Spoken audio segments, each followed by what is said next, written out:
It's good to see you all here today. And it's just a pity.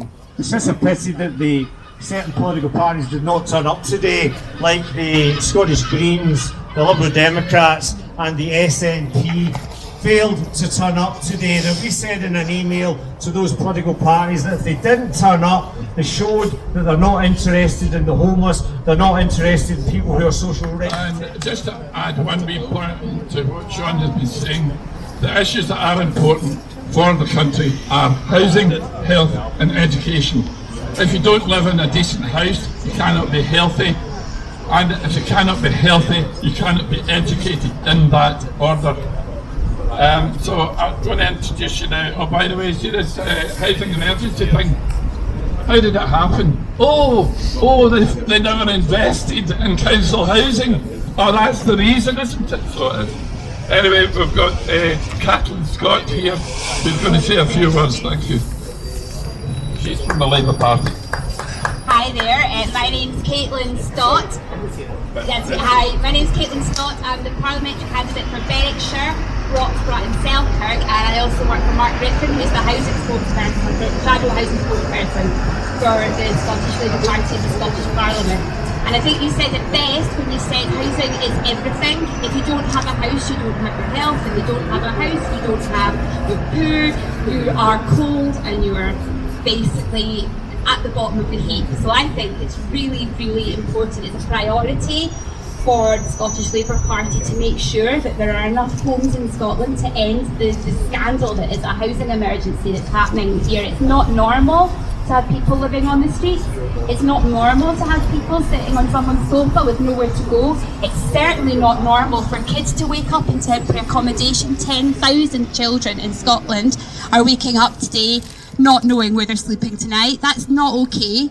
And I think that in the face of that, the Scottish Government, or the SNP, have cut housing budgets by 26% this year, and it's not looking like it's coming back. I think that we need to look at how we build more houses. The only way we can get out of this is that if we build more houses, if we build more social houses, build more private rented houses, we build more houses for people to live in. And if I'm elected, hopefully, in July, I hope very much that I'll be able to take that message to Westminster and also to Scotland, and just make sure that what isn't normal stops. Thank you. Thank you very much. I'd like to now ask Laura, who's a local campaigner in Glasgow here, mainly for Maryhill and the Windford area. There you go. Hi, my name's Laura Jones. I'm Nick Jury's election agent. He should hopefully be here in a few minutes, but in the meantime, you may have seen in the news in the Herald this week, £305 million were spent in the last 5 years on homeless accommodation. That's including the substandard hotel and B&B accommodation that people have been dying in their hundreds over the last few years. The Alpha Party has been making a lot of noise about this for the last year. It has not taken an election for us to start making statements about the homelessness situation. Alex Salmon travelled to the Windford and did an expose on the 600 social homes that Glasgow City Council is determined to allow the Wheatley Group to destroy in order to replace them with more profitable ones. Which brings me on to this question of affordable housing. Every party wants to score points by saying that they care about the homelessness system. They're going to sort it by providing affordable housing. The words affordable housing should be scratched from our vocabulary entirely. There's nothing affordable about affordable housing. It is a term that is used to legitimise the fact that they're continuing to destroy social housing in this country, in this city, and they refuse to replace it with council housing, which is what we need urgently. I would also put the question to everybody who's here today, if they get a chance, to support the call from the Scottish Tenants organisation for women-only emergency accommodation across Scotland. Women are dying in their droves in this accommodation. They're also experiencing ludicrous levels of, rape and sexual assault. They are not safe in these hotels. We also have hundreds of families with children staying in these same hotels that are full of drugs and violence. So the Scottish Tenants Organisation is calling for women-only homeless emergency accommodation, Ash Regan is taking up this call, so we already have political representation, we have representation in Parliament, they're pushing this forward. So I would ask Labour and the Greens, who are unfortunately not present today, and the SNP, we've already asked them all in person, will you be supporting this call? It was never intended for women and children to stay in this temporary accommodation. The fact that they have is just an indictment of how dire the situation has come. So please, ALPA is the only party that is calling for a national house building company, that is calling for a vast increase in council housing to restore the homelessness budget, which we've been saying since it was announced. And as I said, single-sex accommodation for women who are going through the worst possible punishment for being housing insecure currently. So please vote ALPA to do something about the homelessness situation. Thank you, and that is spot on there. Right, just to say that the Scottish Tenants Organisation condemns the fact there's nearly 10,000 children living in temporary accommodation, 10,000 homeless children living in temporary accommodation. There's over 15,000 homeless people living in temporary accommodation, all of it decrepit, squalid, substandard and horrible, and that is what it is. And secondly, in Glasgow we have got £52.9 million has been spent with private companies housing the homeless in squalid, substandard, hellhole hotels and bed and breakfast accommodation. That is people profiteering on the misery of homelessness. That has to end. We need to build thousands of new social rented homes across Glasgow and across Scotland, and also we need to retrofit and renovate thousands of empty properties across Glasgow and Scotland. And in addition, at the Wineford we have 600 empty flats that they want to demolish that could be renovated and made into homes for the homeless, and that is the position of the Scottish Tenants Organisation. And I'll hand this back. Thank you. Julie, one of our other speakers has arrived. Well, I'll do my best with nice words, but I'm standing in this Westminster election as the candidate for Glasgow North for the ALBA party, and I thought long and hard about whether to stand for election because to be quite frank, I think that the political class has let us down, and politicians have a lot to answer for. Over the corner, round the corner there, just up George Street, there is a housing regulator. Their job is to tackle things like damp and mould. Now we know that something like 40% of Scotland's homes are riddled with damp and mould. The situation has gotten worse. And during my own organising as a tenants activist, we've had experiences where we've had referrals to the housing regulator. People's houses covered in mushrooms. And the housing regulator has said, it's not our business to deal with individual houses. You know, we get reports back from housing associations and they say it's all fine. Around the corner is the Wheatley Group, the largest landlord in the country. 93,700 homes they control. Used to be City Council housing. We'll get back to that in a minute, but 93,700 homes.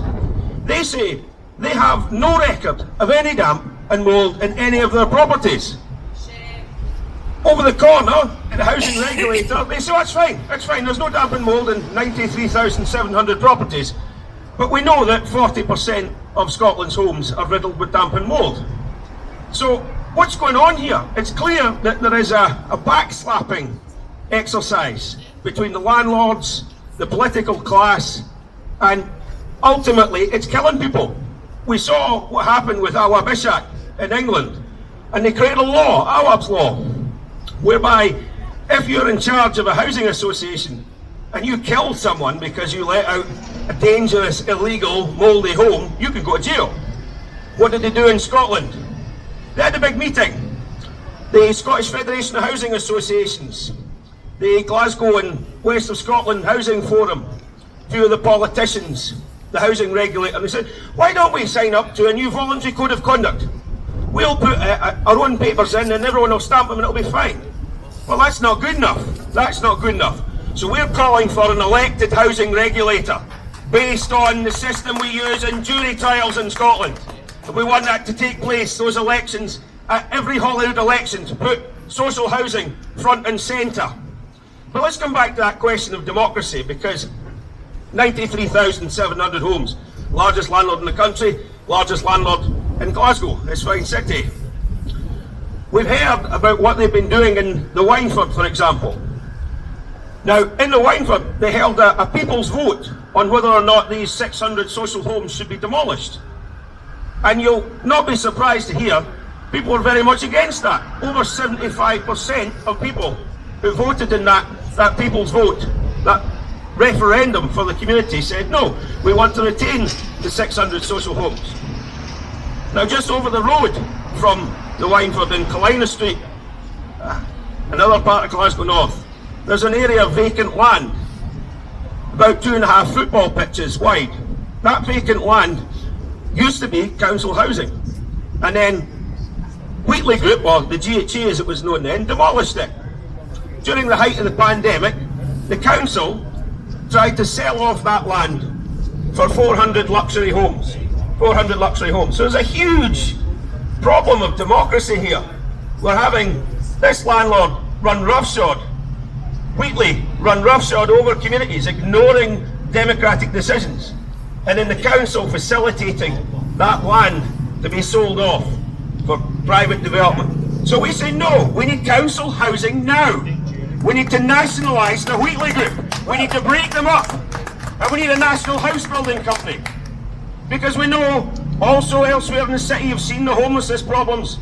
Over 50 children, 50 families in these hellish hotels, these hellish hostels. 250 women. It's outrageous. People are dying. You know, we've had 67 women died in the past couple of years. Loads raped, murdered because of these mixed sex accommodation hostels. Really dangerous. Now, I stayed in one 20 years ago. Horrendous experience. 2 weeks I was there. The Queen's Park Hotel. It's notorious. Loads of people have died there. And I was only there 2 weeks. But I opened my door to an arterial bleed. I saw some of the worst things. Pimping, criminality, drugs being sold openly. That was 20 years ago. Things have gotten far, far worse. And we have in the council and in the government bodies that have said we're in a housing emergency. A housing emergency. Well, there is an emergency. So what are they doing in the emergency? Making cuts to homeless services. Cutting the GP services for homeless people. No, we need 125,000 public homes and we need them now. How do we do that? How do we do that? Well, we take back Wheatley's and the City Council's city building. Used to be the direct labour organisation. We take that back, we repurpose it, and we have it as a national house building company. And then we take those gap sites like Kalina Street that are owned by the public and we say, not 400 yuppie flats, 400 council houses, now. That's what we're fighting for. So I'll leave you on that, that's our policy. Thank you, yes.